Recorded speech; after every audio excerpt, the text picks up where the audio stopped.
Astaghfirullah. Assalamualaikum warahmatullahi wabarakatuh.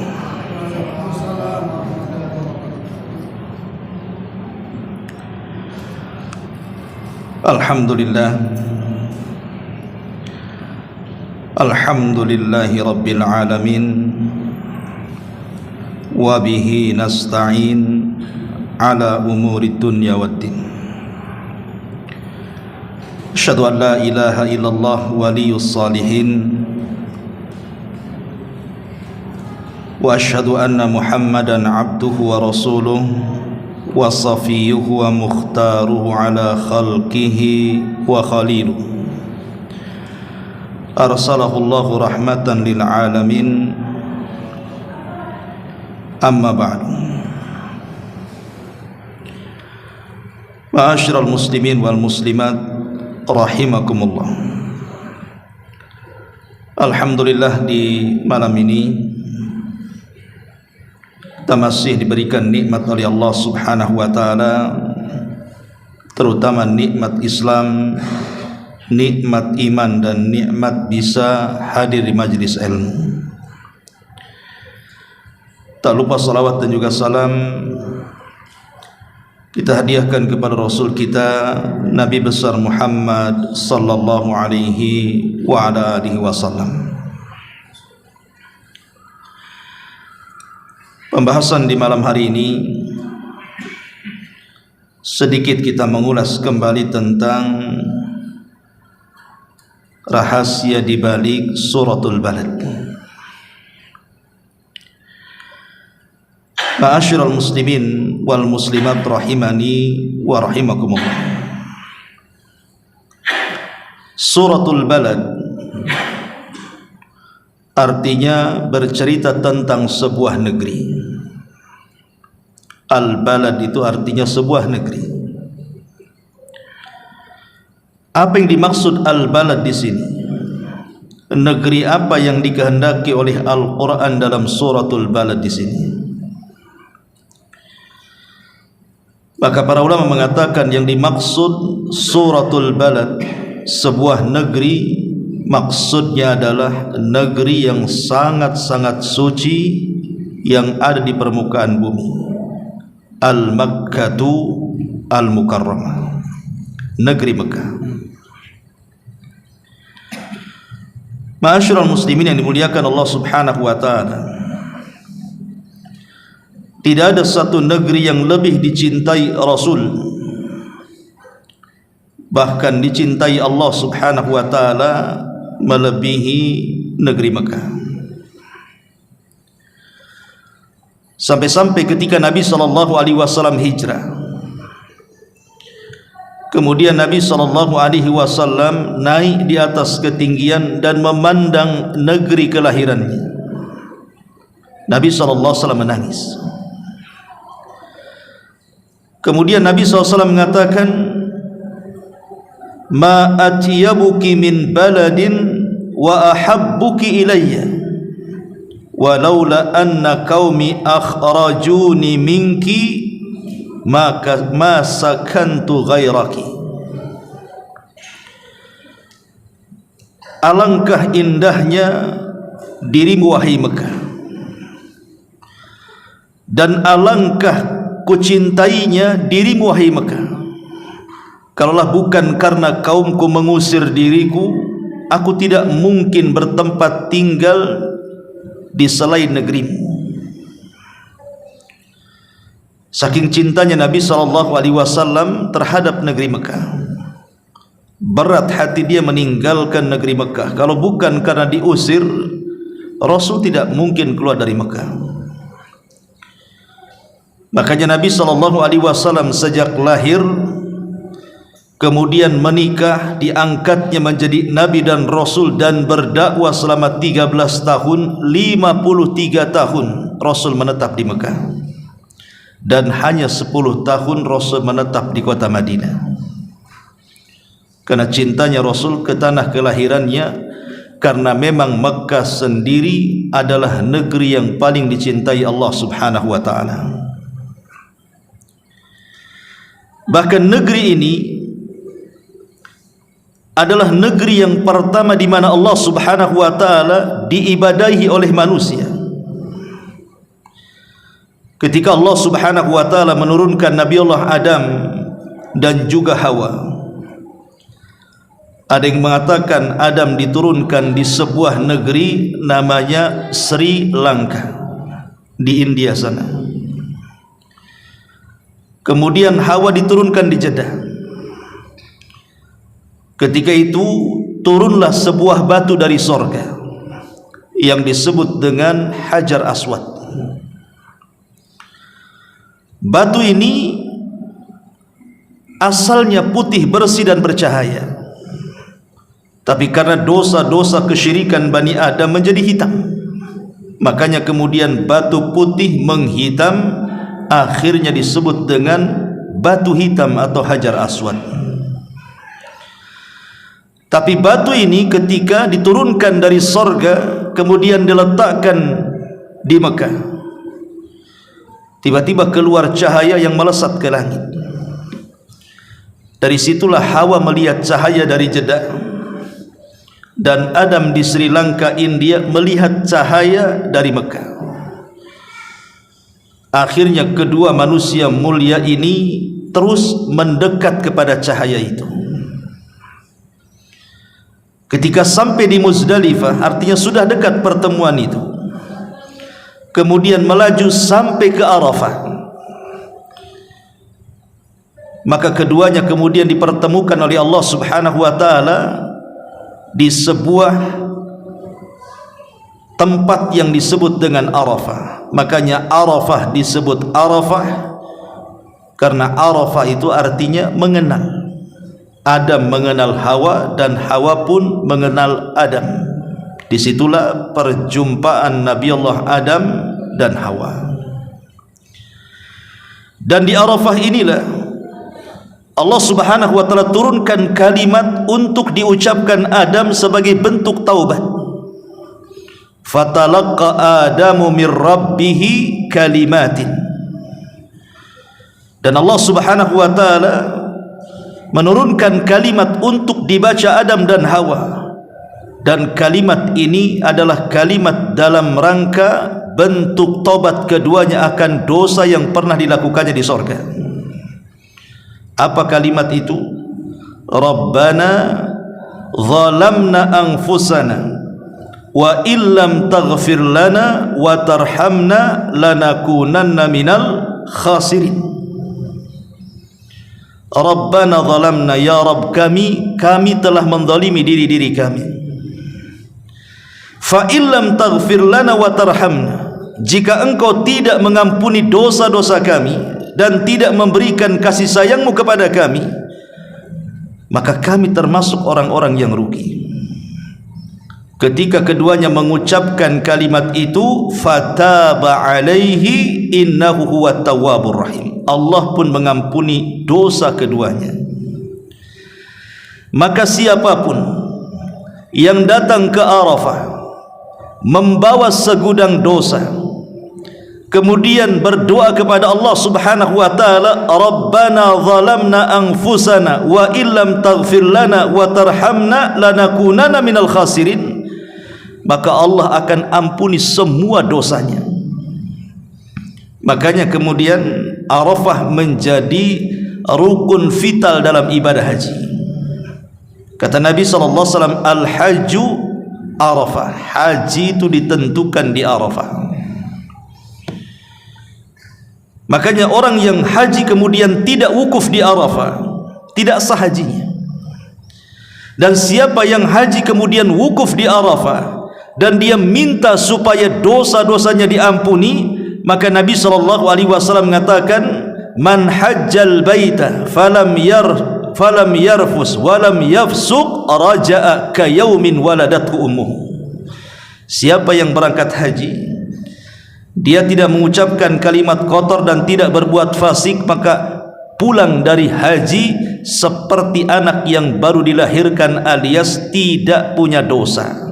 Wajar kalau seandainya balasannya al-hajjul mabrur laisa lahul jaza indallahi illal jannah. Haji yang baik itu tidak ada tidak ada balasan yang pantas kecuali surga. Kenapa kemudian Adam dan Hawa tidak lantas masuk ke Mekah? Kenapa mesti ke Arafah? Karena kita tahu bahwa Arafah ini negeri halal sebagiannya dan negeri haram sebagiannya. Jadi Adam tidak mau masuk ke negeri haram kalau dia membawa dosa. Makanya dia bertobat kepada Allah Subhanahu wa taala di negeri halal.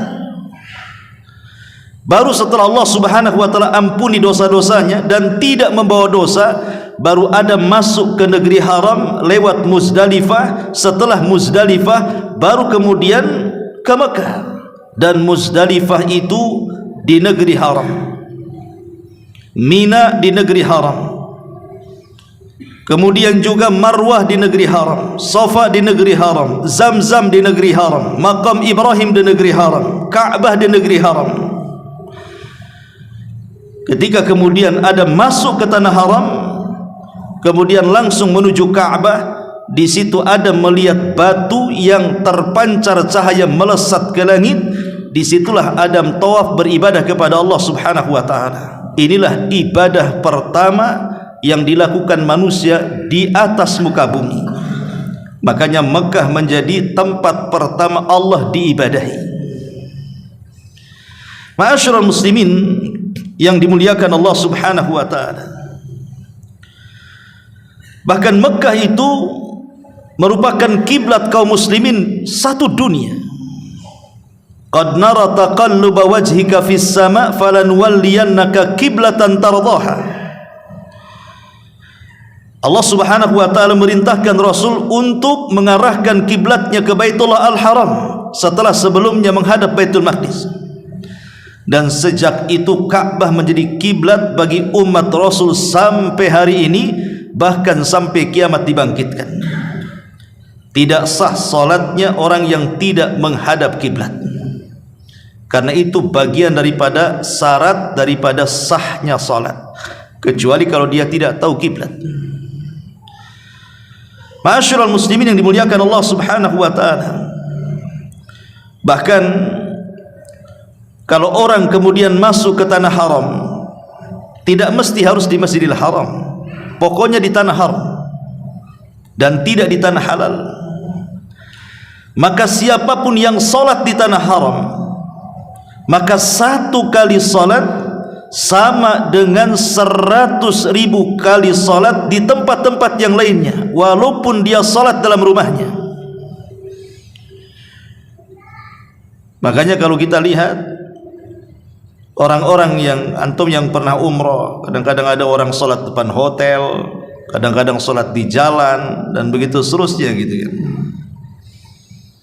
Karena memang tanah haram itu, satu tanah haram itu keutamanya sama.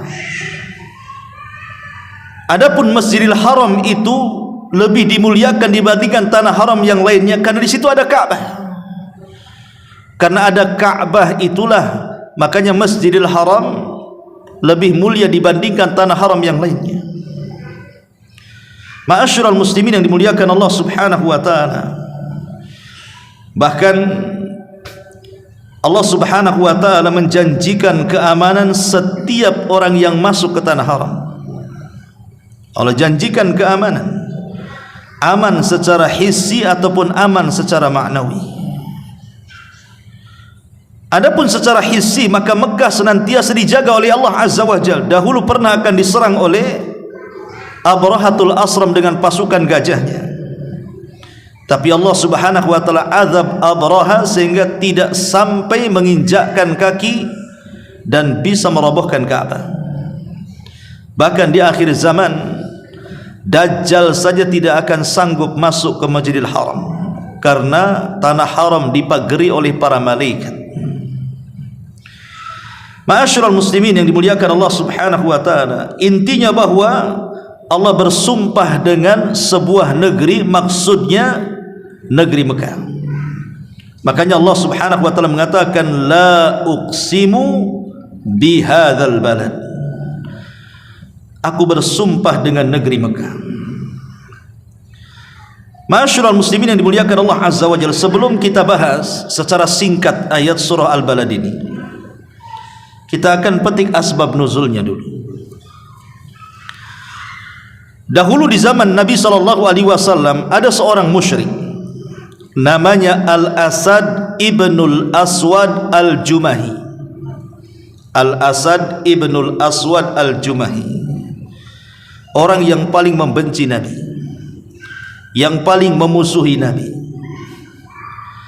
Allah karuniakan nikmat kepada si Asad ini dengan tubuh yang sangat kuat, yang sangat kekar, yang sangat gagah, tinggi besar, sehingga dia tidak pernah terkalahkan dalam setiap gulat. Sampai satu hari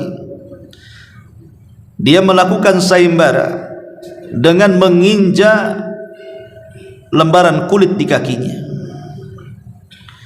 Kemudian di sekitarnya ada 10 orang yang kekar dan kuat.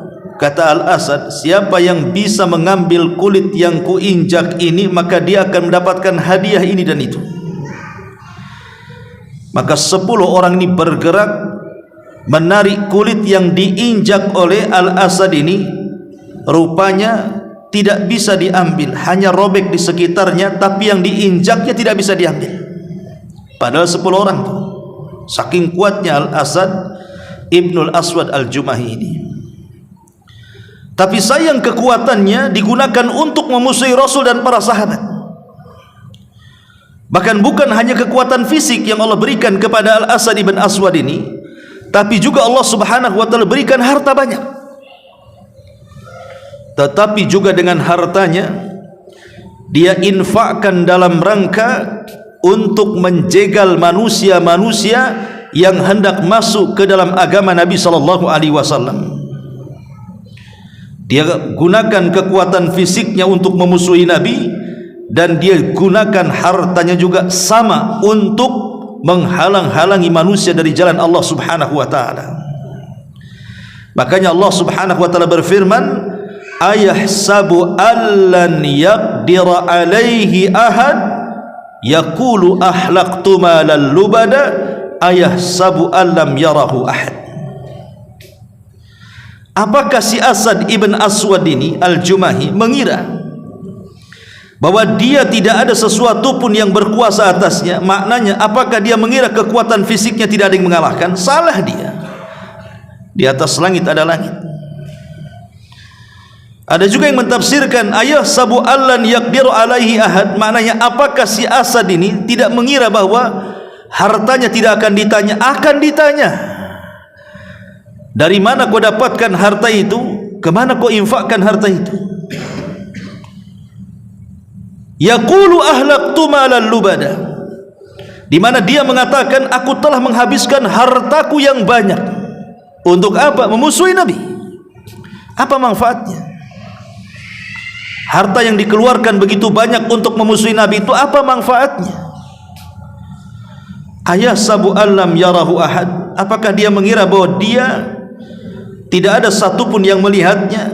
Apa yang dia lakukan terhadap Nabi dan para sahabatnya dengan menggunakan kekuatan dan hartanya untuk memusuhi Nabi dan para sahabat sudah diketahui Allah Subhanahu wa taala, dan kelak dia akan dibalas.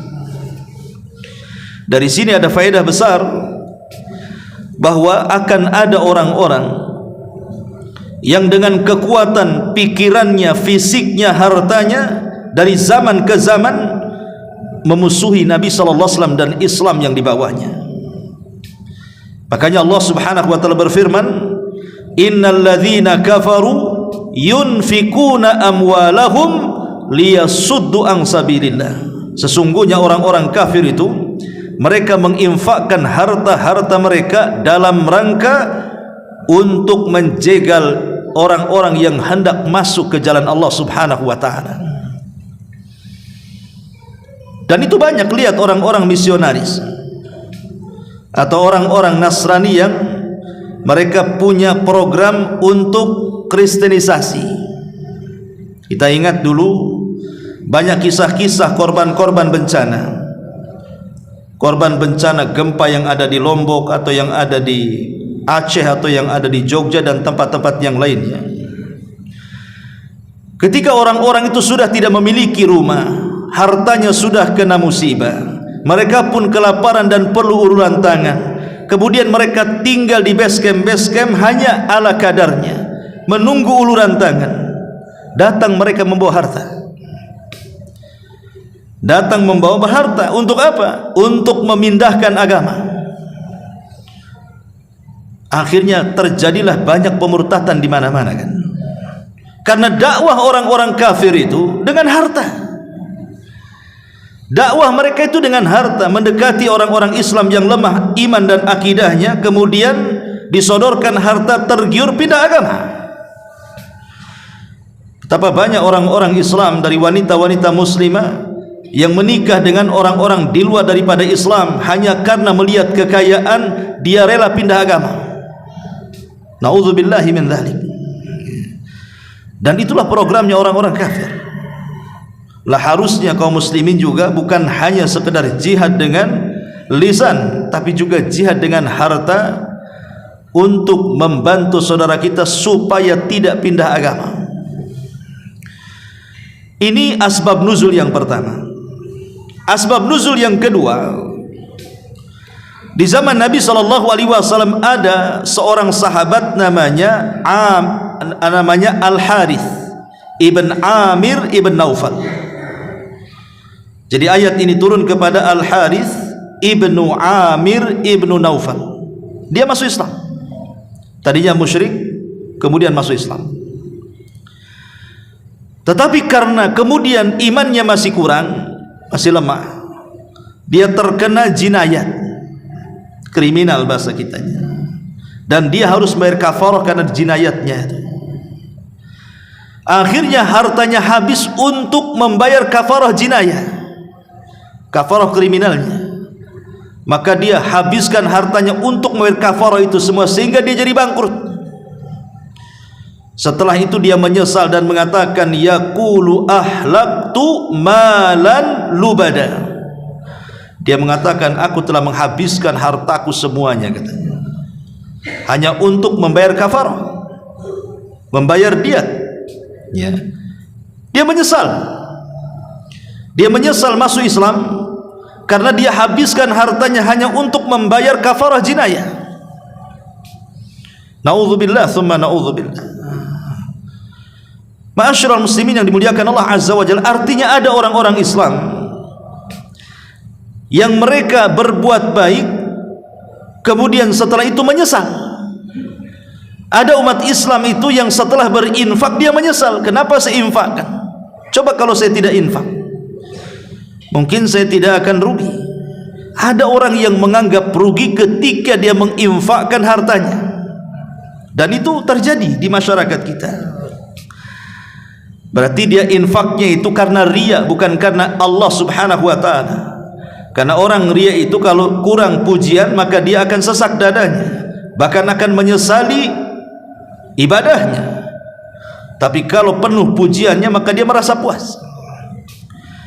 Lah inilah diantara dua asbab nuzul suratul Balad. Allah subhanahu wa ta'ala berfirman di sini, la uqsimu bihadzal balad, aku bersumpah dengan negeri Mekah. Kaidah Al-Quran sering saya ulang-ulang, tidak mungkin Allah subhanahu wa ta'ala bersumpah dengan makhluk yang diciptakannya, kecuali pada makhluk yang diciptakannya itu ada kemuliaan di hadapan Allah. Karena makhluk Allah itu banyak, tapi tidak semua dijadikan sumpah dalam Quran kan. Hanya makhluk-makhluk tertentu saja yang dijadikan sumpah dalam Al-Quran. Karena makhluk yang dijadikan sumpah dalam Al-Quran tidak mungkin disebut dalam sumpahnya kecuali dia punya keistimewaan. Lah di sini Allah berfirman, la uqsimu bihadzal balad, aku negeri Mekah, karena negeri Mekah ini dengan dua sebab. Sebab pertama, maka Mekah menjadi mulia. liwujudin Nabi sallallahu alaihi wasallam, karena di situ ada Nabi. Di Mekah ada Ka'bah dan di situ ada Nabi. Bahkan di situ tempat kelahiran Nabi, di situ tempat dibesarkan Nabi, di situ tempat menikahnya Nabi, di situ tempat diangkatnya Nabi dan Rasul, dan tempat berdakwahnya Nabi. Kalau bukan karena dua perkara, maka Mekah sama dengan negeri-negeri yang lainnya. Karena ada dua perkara inilah, maka Mekah menjadi mulia, dan Allah jadikan sumpah, la uqsimu bihadzal balad. Kemudian Allah Subhanahu wa taala mengatakan, wa anta hillun bihadzal balad. Wa anta, dan engkau wahai Muhammad, hillun, bertempat tinggal, bihadzal balad, di negeri ini, maksudnya negeri Mekah. Ada tiga penafsiran disebutkan para ulama ketika memahami kalimat hillun dalam ayat ini. Wa anta hillun, apa makna hillun? Ada yang mengatakan hillun itu artinya halal, lawan daripada haram. Ketika para ulama tafsir mengatakan wa anta hillun, maksudnya, dan engkau wahai Muhammad halal darahnya, satu-satunya orang yang halal darahnya adalah kamu. Ingat peristiwa hijrah Nabi SAW ketika hendak hijrah ke kota Madinah, orang-orang musyrik berkumpul di Dari Nadwa. Kemudian mereka bermusyawarah, bahkan iblis datang ikut rapat di tengah-tengah orang-orang Quraisy, berpura-pura menjadi Syekhun Najd, orang tua dari Najd, dan ikut memberikan idenya. Akhirnya banyaklah pandangan-pandangan dari para pembesar Quraisy yang mengerucut kepada pendapat Abu Jahal untuk membunuh Nabi. Akhirnya mereka sepakat untuk menghantarkan anak-anak muda terbaik dari masing-masing kabilah, mengepung rumah Rasul dan hendak mencelakakan Rasul, bahkan hendak membunuh Rasul. Tapi Allah Subhanahu wa taala berkehendak lain. Apa yang mereka kehendaki tidak sebagaimana yang Allah kehendaki. Allah selamatkan Nabi, tapi darah Rasul sudah dibidik oleh mereka. Wa anta hillun bihadzal balad, dan engkau satu-satunya orang yang nyawanya dihalalkan untuk dicabut oleh orang-orang musyrik di negeri Mekah. Ini satu penafsiran. Penafsiran yang kedua, penafsiran terbalik. Maksudnya hilun di situ engkau yang menghalalkan darah mereka. Kapan itu? Saat Fatu Mekah. Ketika Nabi SAW datang ke Mekah dengan pasukan yang banyak, kemudian berusaha mengepung kota Mekah, akhirnya kota Mekah menyerah kepada Rasul, maka dikumpulkan seluruh penduduk Mekah. Nabi SAW mengatakan di hadapan mereka, idhabu fa antumut tulaqa, pergi kalian sudah aku maafkan. Tapi tidak semua Rasul memaafkan orang-orang itu. Ada beberapa orang yang tidak dimaafkan Nabi, dan Nabi menghalalkan darahnya, memerintahkan para sahabat, bunuh orang ini. Ini tidak saya maafkan karena sudah membahayakan dan paling besar permusuhannya. Tapi Allah hanya mengizinkan untuk membunuh mereka, waktunya hanya sebentar, hanya dari ba'da zuhur ke asar saja. Wa anta hillun bihadzal balad. Dan penafsiran yang ketiga, wa anta hillun, ya artinya engkau menetap di negeri itu. Ya, karena negeri itu negeri kelahirannya, negeri dibesarkannya, negeri menikah dan diangkatnya menjadi Nabi dan Rasul, engkau tinggal di situ. Dengan sebab itulah Mekah dimuliakan. Wa anta hillun bihadzal balad. Kemudian Allah mengatakan wa walidin wa ma walad, dan demi pertalian walid, bapa, wa ma walad, dan apa yang dilahirkannya. Walad artinya anaknya, pertalian bapa dan anak. Siapa yang dimaksud bapa dan siapa yang dimaksud anak di sini? Ada yang mengatakan yang dimaksud bapa di sini artinya Adam alaihi salam, karena Adam ketika diturunkan dari sorga, maka dia tinggal di Mekah. Dia tidak tinggal di mana-mana negeri, dia tinggal di Mekah. dan anak turunannya pun berkembang dari Mekah kemudian menyebar ke seantero dunia. Kenapa Allah bersumpah dengan Adam? Karena Allah Subhanahu wa taala berfirman, "Innallaha astafa Adama wa Nuha." Sesungguhnya Allah telah memilih Adam dan Nuh. Artinya Adam alaihi salam itu memiliki keistimewaan di hadapan Allah walaupun dia pernah bermaksiat. Karena saat Allah Subhanahu wa taala menciptakan Adam alaihi salatu wassalam, Allah meniupkan ruh yang diidhafahkan atau dinisbatkan kepada dirinya. Allah mengatakan, "Fa idza sawaituhu wa nafakhtu fihi min ruhi faqa'u lahu sajidin." Apabila aku telah sempurnakan, kata Allah, penciptaannya, dan aku tiupkan ruh dariku. Ada kalimat ruh dariku, dari Allah maksudnya. Setiap makhluk yang dinisbatkan kepada Allah Subhanahu wa taala, makhluk itu sangat istimewa. Seperti bait dengan Allah, baitullah, rumah Allah. Maka Ka'bah itu menjadi mulia karena dinisbatkan kepada Allah. Atau naqatullah, untanya Allah, mujizatnya Nabi Sulaiman. Termasuk di sini ruhi, ruhku, maksudnya ruh Allah. Sesuatu yang dinisbatkan atau diidhafahkan atau dimudhafkan kepada Allah, maka itu sangat istimewa. Makanya kenapa para malaikat ketika ruh semata-mata masuk ke jasad Adam, Allah katakan faqa'u lahu sajidin, sujud kalian. Maka malaikat sujud. Artinya malaikat sujud itu bukan kepada fisiknya Adam, tapi sujud kepada ruhnya Adam yang dimasukkan ke dalam fisiknya Adam. Mereka sujud kepada ruh karena ruh itu jauh lebih mulia dibandingkan fisik. Manusia itu dimuliakan itu karena ada ruhnya. Pejabat dimuliakan karena ada ruhnya, menteri dimuliakan karena ada ruhnya, presiden dimuliakan karena ada ruhnya. Coba ruhnya dicabut, mulia dia? Tidak mulia. Hatta presiden sekalipun dicabut ruhnya, kemudian biarkan jasadnya di jalan raya, jangan diapa-apakan. 5 hari sudah busuk, tidak ada orang yang berani mendekatinya. Jadi manusia itu mulia karena ada ruhnya. Ruh itulah yang terangkat menjadi manusia-manusia dihormati. Makanya malaikat sujud kepada ruhnya Adam. Dan sujudnya malaikat menunjukkan apa?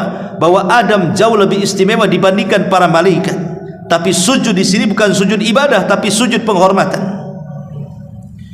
Bahkan lebih daripada itu, Allah ajarkan kepada Adam nama-nama yang tidak diajarkan kepada para malaikat. Wa 'allama Adamal asma'a kullaha.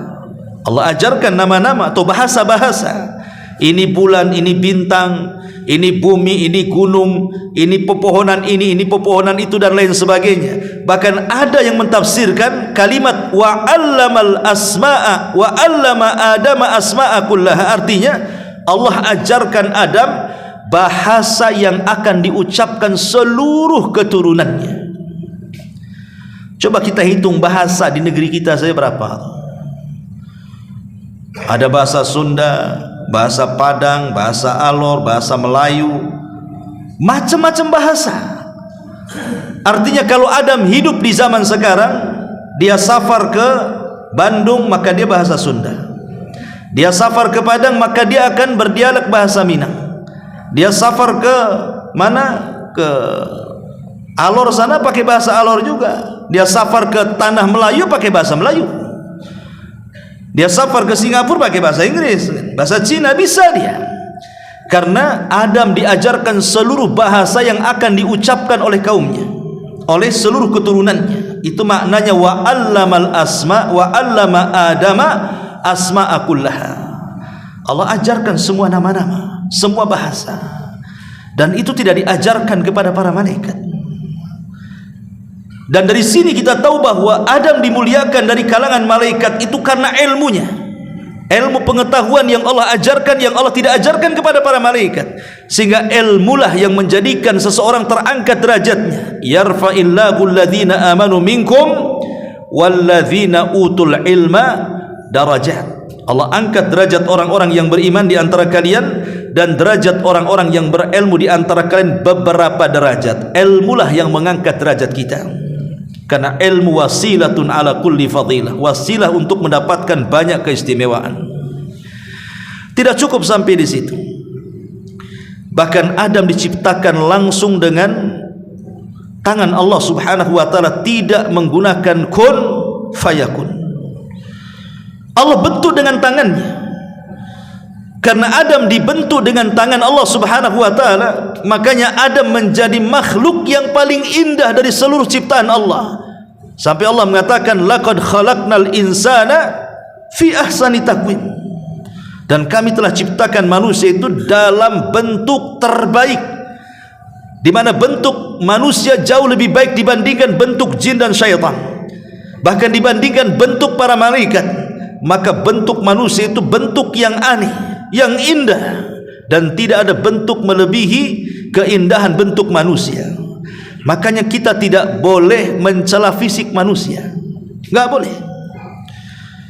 Jangan mengatakan karena dia pendek kita katakan pendek, karena dia tinggi kita katakan tinggi, karena dia hitam kita katakan aswad, karena dia gemuk kita katakan bulat, dan begitu seterusnya. Tidak boleh. Mencela fisik itu artinya mencela zat yang menciptakannya, dan mencela zat yang menciptakannya kekufuran.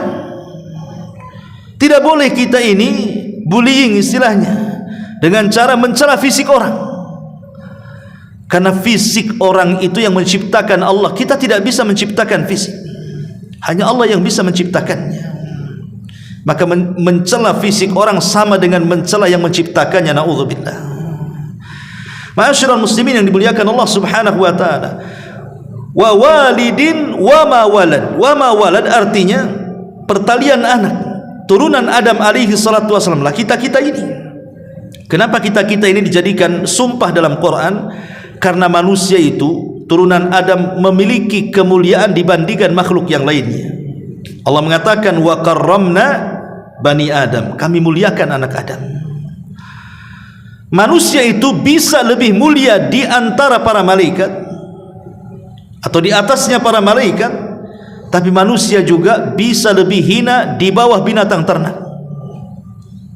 Karena Allah mengatakan laqad khalaqnal insana fi ahsani taqwim tsumma radadnahu asfala safilin.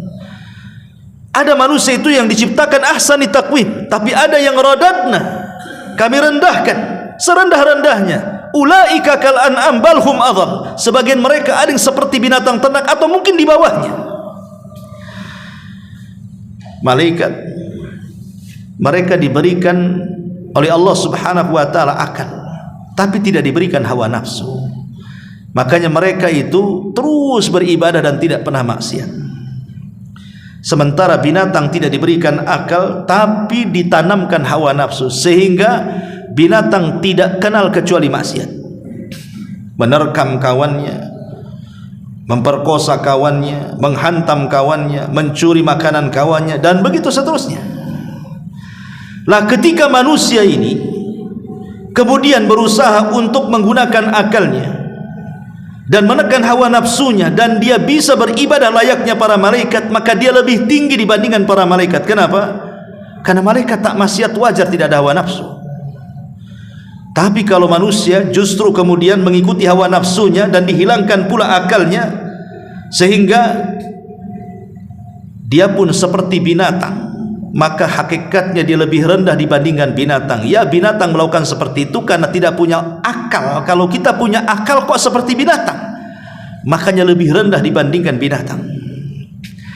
Ma'asyiral muslimin yang dimuliakan Allah Subhanahu wa taala. Wa walidin wa ma walad. Ada yang mengatakan wa walidin wa ma walad, mak di sini nafiyah, artinya peniadaan. Allah bersumpah dengan orang yang memiliki anak dan orang yang tidak memiliki anak, itu maksudnya. Jadi orang yang punya turunan dan orang yang mandul. Allah bersumpah dengan orang-orang yang punya keturunan dan orang yang tidak punya keturunan. Maknanya di sini bukan berarti orang yang punya keturunan lebih mulia dibandingkan orang mandul, tidak. Baik anda punya turunan, baik anda mandul tidak punya keturunan, tetap mulia di hadapan Allah Subhanahu wa taala. Karena kemuliaan itu bukan di situ. Kemuliaan itu di takwa kita kepada Allah Subhanahu wa taala. Kemudian Allah mengatakan laqad, untuk ini setelah Allah bersumpah dengan beberapa sumpah ini, untuk apa sumpah-sumpah ini diucapkan atau difirmankan Allah dalam suratul Balad? Untuk ini, laqad khalaqnal insana fi kabad, sungguh kami telah menciptakan manusia itu dalam kondisi susah payah. Kabad itu artinya ta'ab, kesulitan, kesusahan. Sejak dalam kandungan sampai ajal menjemput dia, manusia itu susah terus. Coba kita rinci. Saat janin dalam perut ibunya, dia tidak bisa susukannya keluar, kecuali harus menunggu 9 bulan kan. Paling lama 2 tahun lah. Ada yang 2 tahun Ustaz, ada. Abu Hanifah itu 2 tahun tuh dalam kandungan ibundanya, keluar sudah ada giginya tuh. Abu Hanifah, ya, Imam madhab Abu Hanifah, Nu'man ibn Thabit, ya. Artinya di dalam kandungan saja dia tidak bisa macam-macam kan, harus nunggu 9 bulan baru brojol. Susah dia keluar, kecuali ada waktunya. Kemudian setelah dia keluar, dia pun harus susah lagi karena dia harus minum dari susu ibunya. Kalau dia sedang kehausan, ibunya tidak ada, dia nangis, pengen makan dengan cara minum ASI. Nanti setelah 2 tahun ada perintah untuk disapih lagi, maka dia dipaksa untuk memakan sesuatu selain daripada ASI. Diajari disuapi makanan-makanan supaya terbiasa makan. Kemudian nanti setelah masa remaja, maka dia ada tarbiyah, harus belajar, harus masuk TK. Kalau sekarang ada PAUD gitu ya, ada SD ya. Bagaimanapun kau harus susah, harus belajar, harus mikir. Dan belajar itu pakai uang, susah lagi. Sehingga ada orang yang putus sekolah karena tidak punya biaya. Nanti setelah kemudian sekolah SD, SMP, SMA, ada yang melanjutkan perguruan tinggi, atau ada juga yang berpikir mau nikah, terpaksa dia harus kerja karena mau nikah. Susah lagi hidupnya, sana sini cari pekerjaan, penat hidupnya. Setelah dia punya pekerjaan, punya gaji, mulai dia menikah. Dikiranya penatnya selesai, setelah menikah makin penat lagi, karena dia harus menafkahi istrinya. Kalau tidak kena omelan, makin penat lagi.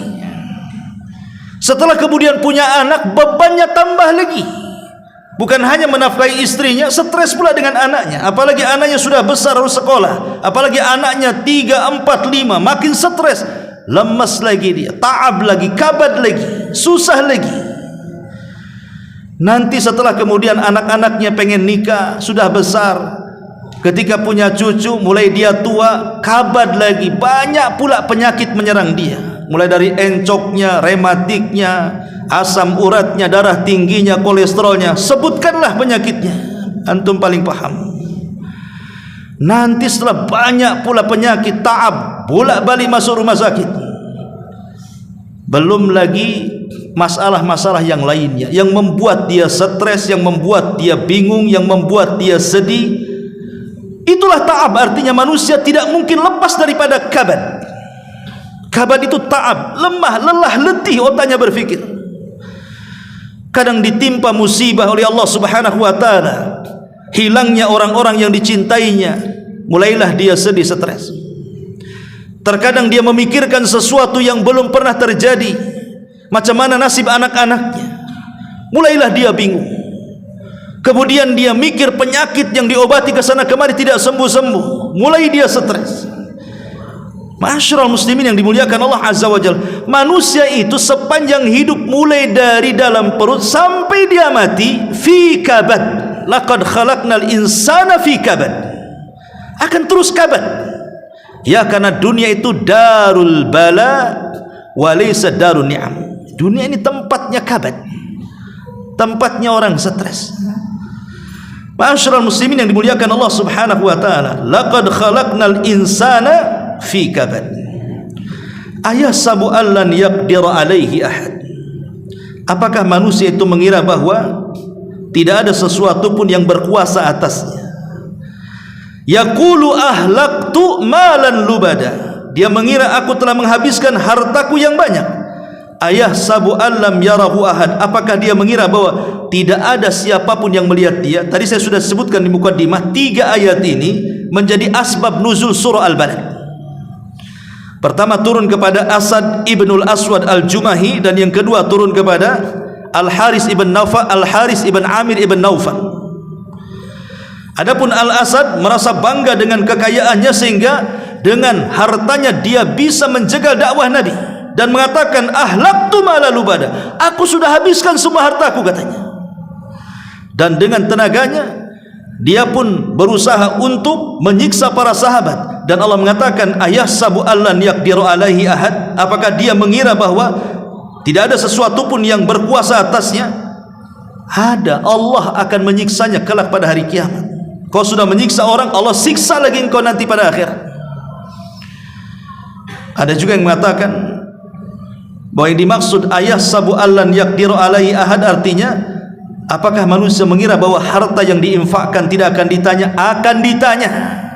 Ketika dia mengatakan yaqulu ahlaktu mala lubada, aku sudah infakkan semua hartaku, nanti hartamu akan ditanya, dari mana kau dapatkan, ke mana kau belanjakan.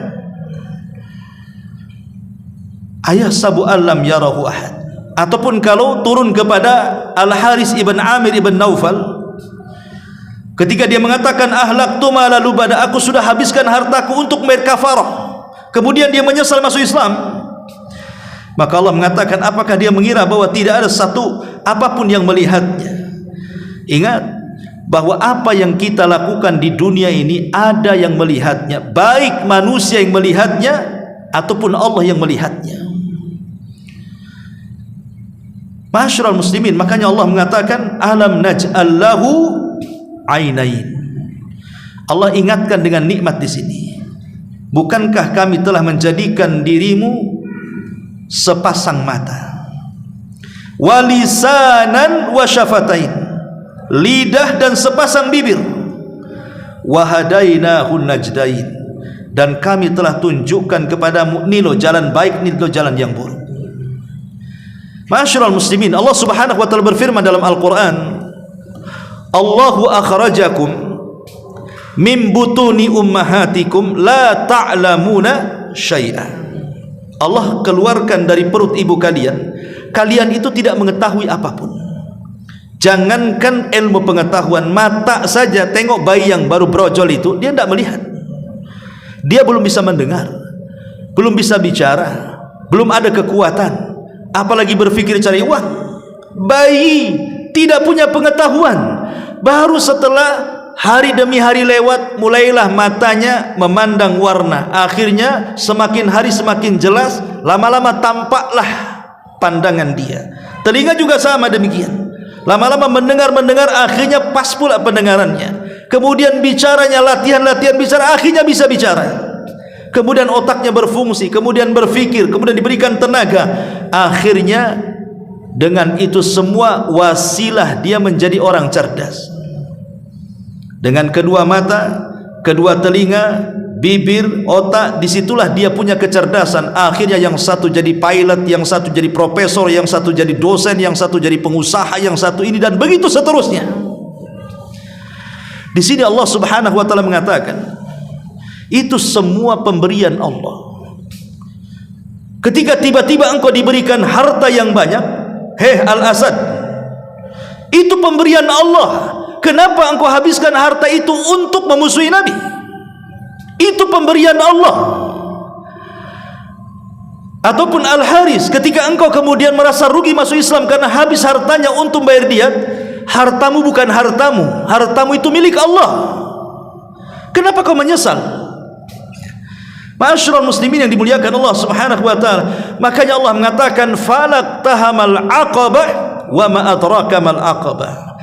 Daripada engkau kemudian habiskan, menghambur-hamburkan hartamu untuk sesuatu yang tidak jelas, falak tahamal aqabah wa ma adraka mal aqabah. Karena begini ikhwatu fiddin, manusia ini ketika mengeluarkan harta macam-macam jenisnya. Ada yang israf, ada yang tabdzir. Ada yang israf, ada yang tabdzir. Apa bedanya tabdzir dengan israf di sini? Kalau israf itu dia menggunakan harta bukan pada tempatnya. Umpamanya dia gunakan harta untuk minum-minuman, untuk membeli narkoba, untuk berzina, untuk berjudi, untuk membayar orang menzalimi. Pokoknya dia keluarkan harta untuk maksiat, itu disebut israf. Tapi di sana ada tabdzir yang disebut dengan mubadzir. Kalau mubadzir itu betul-betul hartanya di jalan yang benar, tetapi dia berlebihan dalam pemakaiannya. Beli makan, harusnya mungkin kalau nasi padang dimakan 1 bungkus sudahlah cukup untuk dia. Beli 5 bungkus dimakan sendiri. Itu namanya tabdzir, karena pasti dibuang nantinya. Itu tabdzir, mubadzir. Memang betul pakai harta dia, halal dia cari kerja, dibelikan kepada yang halal. Betul dia beli nasi padang, cuman dia tidak tahu porsi dia. Harusnya 2 bungkus cukup, beli pula 10 bungkus, akhirnya enggak kemakan, dibuang. Itu namanya tabdzir. Makanya Allah mengatakan innal mubadzirina kanu ikhwana syayatin. Orang-orang yang mubadzir itu kawan-kawannya setan. Tapi kalau israf itu beda. Israf itu dia membelanjakan harta untuk kemaksiatan kepada Allah Azza wa Jalla. Seolah-olah Allah ingin katakan, daripada kau habiskan, kau hambur-hamburkan hartamu kepada sesuatu yang israf dan tabdzir, bagus falak tahamal aqabah wa ma adraka mal aqabah faqqu raqabah au it'amun fi yaumin dhi masghabah yatiman dha maqrabah au miskinan dha matrabah. Allah mengatakan, tetapi dia tidak menempuh jalan yang mendaki lagi sukar. Dan tahukah kamu apakah jalan yang mendaki lagi sukar itu? Pertama, bebaskan budak. Yang kedua, beri makan pada hari terjadinya orang yang sedang kelaparan. Mungkin karena musibah kayak di Palestina sekarang kan, itu orang sedang kelaparan ya. Atau kepada anak yatim yang ada hubungan kerabat, ataupun kepada orang miskin yang sangat fakir. Daripada hartamu untuk tabdzir, daripada untuk israf, apalagi sampai untuk memusuhi Islam, bagus untuk ini kata Allah. Tuh budak tuh bebaskan kalau ada budak. Kalau tidak ada budak, kasihlah orang-orang yang betul-betul mereka sedang kelaparan. Entah ada musibah gempa, kemudian mereka di camp, di pengungsian sehingga butuh lantangan, sedekahkan kepada mereka.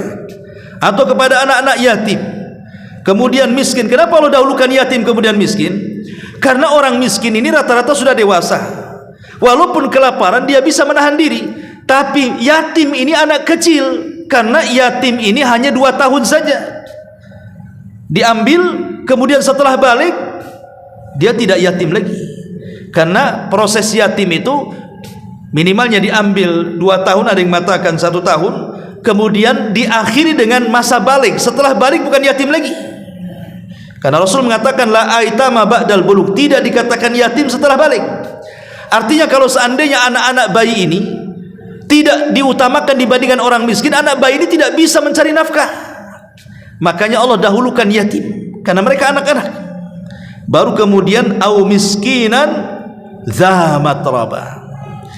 Kemudian Allah akhiri ayatnya, summa kana minal ladzina amanu wa tawasaw bis sabri wa tawasaw bil marhamah ulaika ashabul maimanah wal ladzina kafaru bi ayatina hum ashabul masy'amah alaihim narum muqsadah. Kemudian Allah mengatakan, kemudian dia termasuk orang-orang yang beriman dan saling berpesan untuk kesabaran dan saling berpesan untuk berkasih sayang. Ma'asyiral muslimin yang dimuliakan Allah Subhanahu wa taala, saling berpesan dengan kesabaran. Sabar ini harus ada 3 perkara yang harus tanamkan. Kalau ini kita betul-betul ingin sabar, maka gunakan 3 perkara. Pertama lillahi, yang kedua billahi, yang ketiga ma'allahi. Jadi as-sabru lillah, as-sabru billah, as-sabru ma'allah. Jadi kalau seandainya kita rinci lebih jauh lagi. Sabar itu kan terbagi 3. Sabar dalam melaksanakan ketaatan, 2 sabar dalam meninggalkan kemaksiatan, 3 sabar dalam menghadapi qada dan qadar Allah. Kemudian kita gandengkan dengan 3 perkara tadi. Sabar dalam ketaatan lillah karena Allah, kemudian billahi, kemudian ma'allah. Yang kedua, sabar ketika meninggalkan maksiat lillahi wa billahi wa ma'allahi.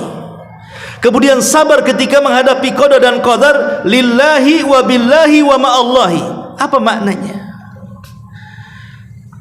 Pertama, sabar ketika melaksanakan ketaatan lillah. Lillah itu artinya karena ikhlas, hanya karena Allah saja. Itu lillah artinya. Jadi sabarnya bukan karena terpaksa atau malu dilihat orang, mau nangis tak jadi, malu dilihat orang, bukan begitu. Itu bukan sabar. Sabar itu karena Allah. Mau dilihat orang, mau nggak dilihat orang, tetap dia lillah, ikhlas karena Allah. Ini makna as-sabru lillah. Makanya ketika seseorang sholat, kalau ketika dia sholat itu sabar karena Allah, maka dia tidak mungkin sum'ah, tidak mungkin riya. Kenapa? Dia sabar ketika sholat karena Allah, bukan karena disuruh, bukan karena dilihat, bukan karena didengar. Enggak. Ini yang pertama. Yang kedua, billah. Billah di sini ada ba. Ba itu artinya ba lil isti'anah. Ketika kita berusaha sabar karena Allah, minta pertolongan agar betul-betul sabar ini tidak kecuali hanya Allah saja yang dituju. Billah itu artinya meminta pertolongan kepada Allah. Ya Allah, aku meminta agar aku tetap sabar karena Allah. Kemudian as-sabru ma'allah, ma'a itu bersama. Maknanya di sini kata para ulama, timbulkan istish'ar. Istish'ar itu artinya timbulkan perasaan bahwa di balik sabar ini akan dapat pahala, di balik sabar ini akan ada cinta Allah, di balik sabar ini akan ada sorga. Sehingga kalau kita terapkan 3 kesabaran ini, sabar karena Allah, maksudnya ikhlas karena Allah, sabar dengan meminta pertolongan kepada Allah, kemudian sabar dengan merasakan di balik sabar itu ada pahala besar dari Allah, maka kita akan betul-betul sabar, baik ketika melaksanakan ketaatan, baik ketika kita meninggalkan kemaksiatan, baik ketika kita menerima qada dan qadar Allah Subhanahu wa taala. Contoh umpamanya satu-satu.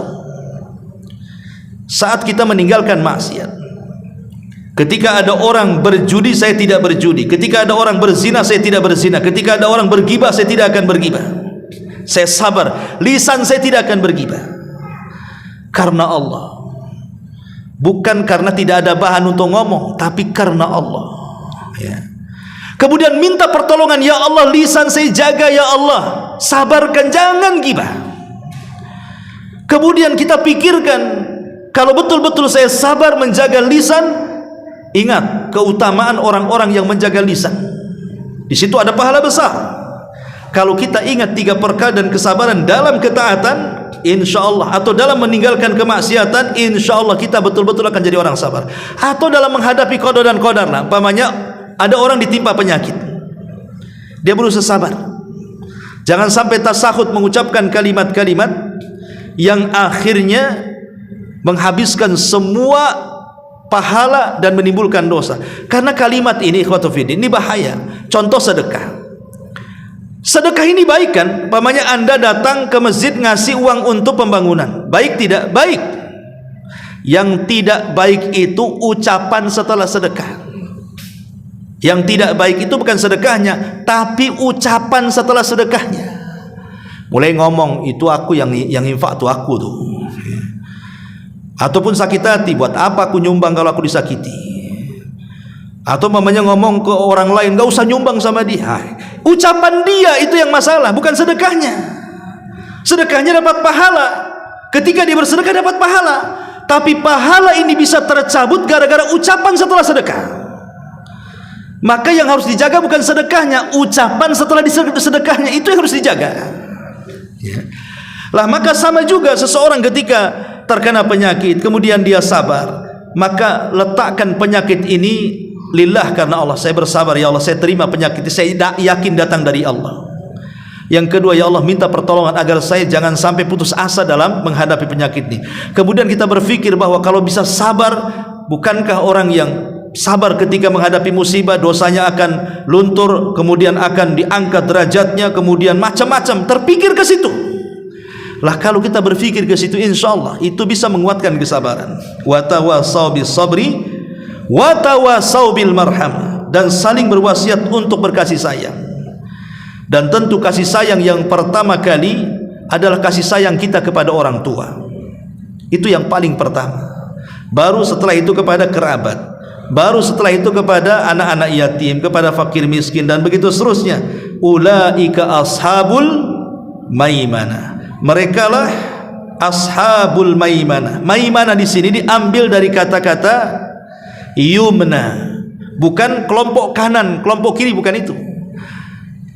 Dari maimanah itu diambil dari kata-kata yumna. Kita kenal negeri namanya Yaman. Yaman, ya. Ada Syam, ada Yaman. Itu tempat apa? Tempat safarnya Rasul dan para sahabat ketika berniaga dalam surah Quraisy. Li'ila fi Quraisyin ila fihim rihlatash syita'i was-saif, ya. Kemana arah dagang mereka? Pertama ke Yaman, yang kedua ke Syam. Kenapa disebut Yaman? Kenapa disebut Syam? Ya. Orang-orang jahiliyah itu kalau mereka hendak berniaga, maka mereka akan melepaskan burung, ya. Kalau burung itu mengarah ke Yaman, maka mereka menganggap ini hoki. Tapi kalau burung mengarah ke Syam, ini sial. Makanya Syam dikatakan Syam karena tasya'ub, ya. Yaman dikatakan Yaman karena maimanah, karena ada optimis, ada hokinya di situ. Kenapa demikian? Karena Syam itu tempatnya Romawi, tempatnya Yahudi, tempatnya Nasrani di zaman itu. Artinya Syam itu tempat musuhnya orang Arab. Makanya kalau seandainya menerbangkan burung ke Syam, wah ini ngarah ke musuh nih. Makanya dianggap sial, mereka nggak akan berangkat tuh. Tapi kalau seandainya burungnya ke Yaman, Yaman ini orang Arab sama dengan mereka, ini untung nih, ya. Itulah yang disebut dengan tatayyur artinya. Makanya dalam Islam dibatalkan perkara ini. Tidak ada tatayur dalam Islam itu. La tiara, tidak ada tiara. Tidak ada menganggap sial untung karena sebuah negeri. Yang membuat kesialan itu maksiat. Dibatalkan, tidak dalam Islam tatayur. Lah maksudnya adalah maimanah ini optimis akan membawa kebaikan. Jadi orang-orang yang beriman saling menasihati kesabaran, saling memberikan menasihati, saling kasih sayang, maka mereka ashabul maimanah. Mereka lah orang-orang yang akan digiring kepada kebaikan. Tetapi sebaliknya, walladzina kafaru biayatina hum ashabul masy'amah. Dan orang-orang kafir dengan ayat-ayat kami, mereka lah orang-orang yang asy'amah, dari tasya'ub. Orang-orang yang pasti mengarah kepada keburukan. Ya, karena tidak ada keburukan kecuali kekafiran. Bahkan kafir itu seburuk-buruknya keburukan. Apalagi kufur dengan ayat-ayat Allah. Alaihim narum mu'sada. Mereka berada dalam neraka yang ditutup rapat. Di mana orang-orang yang masuk neraka itu kan ada tingkatan. Yang paling bawah itu disebut munafik. Munafik itu diintip neraka.